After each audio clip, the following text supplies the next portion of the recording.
ಬಂಜಾರ ಜನಾಂಗದ ಕಲೆ, ಸಂಸ್ಕೃತಿ, ಬದುಕು, ಬವಣೆಗಳನ್ನು ಬಿಂಬಿಸುವ ಗೋರ್ಮಾಟಿ ನಾಟಕ ಪ್ರದರ್ಶನವನ್ನು ಜೂನ್ 19ರಂದು ನಗರದ ಹಾಸನಾಂಬ ಕಲಾಕ್ಷೇತ್ರದಲ್ಲಿ ಆಯೋಜಿಸಲಾಗಿದೆ ಎಂದು ಸಾಹಿತಿ ಹಾಗೂ ಹಿರಿಯ ಪತ್ರಕರ್ತ ಚಲಂ ತಿಳಿಸಿದರು.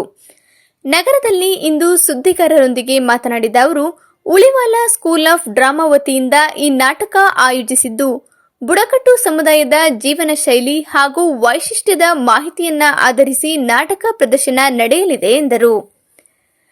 ಸ್ವತಂತ್ರ ಹೋರಾಟದಲ್ಲಿ ಬಂಜಾರ ಸಮುದಾಯದ ಕೊಡುಗೆ ಹಾಗೂ ದೇಶಕ್ಕೆ ಕೊಡುಗೆ ಹಾಗೂ ಅವರಿಂದ ಆಗಿರುವ ಅನುಕೂಲಗಳ ಬಗ್ಗೆ ಜನರಿಗೆ ಅರಿವು ಮೂಡಿಸುವ ಸಲುವಾಗಿ ಈ ನಾಟಕ ಆಯೋಜಿಸಿದ್ದು, ಬಂಜಾರ ಸಮುದಾಯದ ಕೊಡುಗೆ ಹಾಗೂ ಸಾಧನೆಗಳ ಬಗ್ಗೆ ತಿಳಿಯಲು ಹೆಚ್ಚಿನ ಸಂಖ್ಯೆಯಲ್ಲಿ ಜನರು ಭಾಗವಹಿಸಿ ನಾಟಕ ಪ್ರದರ್ಶನವನ್ನ ಯಶಸ್ವಿಗೊಳಿಸಬೇಕು ಎಂದು ಮನವಿ ಮಾಡಿದರು.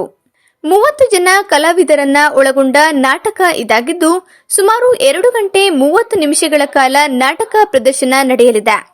ಸಿ. ಬಸಲಿಂಗಯ್ಯ ಅವರು ನಿರ್ದೇಶಿಸಿ, ಗೀತಾ ಮುಂಡಡ್ಕ ಅವರು ರಂಗ ನಿರ್ವಹಣೆ ಮಾಡಿದ್ದು, ಬೆಳಕಿನ ವಿನ್ಯಾಸವನ್ನ ಕೃಷ್ಣಕುಮಾರ್ ನಾಣಕಜೆ ಮಾಡಿದ್ದು, ಶ್ರೋಧರ್ ಅಡಪ್ಪ ಅವರು ರಂಗ ವಿನ್ಯಾಸ ಮಾಡಿದ್ದು, ಕೆಆರ್ ನಂದಿನಿ ಅವರು ಸಹ ನಿರ್ದೇಶನ ಮಾಡಿದ್ದಾರೆ ಎಂದು ಮಾಹಿತಿ ನೀಡಿದರು. ಸಂಜೆ ಹಾಸನಾಂಬ ಕಲಾಕ್ಷೇತ್ರದಲ್ಲಿ ಗೋರ್ಮಾಟಿ ಅನ್ನುವ ಒಂದು ನಾಟಕವನ್ನ ಆಯೋಜನೆ ಮಾಡ್ತಾ ಇದ್ವಿ. ಈ ನಾಟಕ ಮೈಸೂರಿನ ರಂಗಾಯಣ ರೆಪರ್ಟರಿಯ ಒಂದು ಪ್ರಸ್ತುತಿ. ಈ ನಾಡಿನ ಖ್ಯಾತ ರಂಗಕರ್ಮಿಗಳಾದ ಸಿ. ಬಸವಲಿಂಗಯ್ಯನವರ ನಿರ್ದೇಶನ ಈ ನಾಟಕಕ್ಕಿದೆ. ಈ ಗೋರ್ಮಾಟಿ ಅನ್ನುವ ನಾಟಕ 2.5 ಗಂಟೆಯ ಅವಧಿ ನಾಟಕ ಇದು.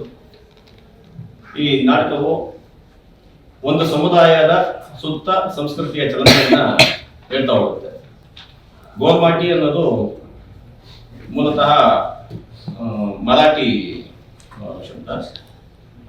ಬೇರೆ ಬೇರೆ ನಾಡಿನಾದ್ಯಂತ ಕಾಶ್ಮೀರದಿಂದ ಕನ್ಯಾಕುಮಾರಿ ತನಕ ಕೂಡ ಬಂಜಾರ ಸಮುದಾಯ ಅಂತಕ್ಕಂಥ ಒಂದು ಸಮುದಾಯ, ಒಂದು ಹರಡಿ ಹಂಚು ಹೋಗಿರ್ತಕ್ಕಂಥ ಒಂದು ಸಮುದಾಯ. ಆ ಸಮುದಾಯದ ಸಾಂಸ್ಕೃತಿಕ ಕಥನವನ್ನ, ಪಲ್ಲಟದ ಕಥನವನ್ನ ಈ ನಾಟಕ ಹೇಳ್ತಾ ಹೋಗುತ್ತೆ.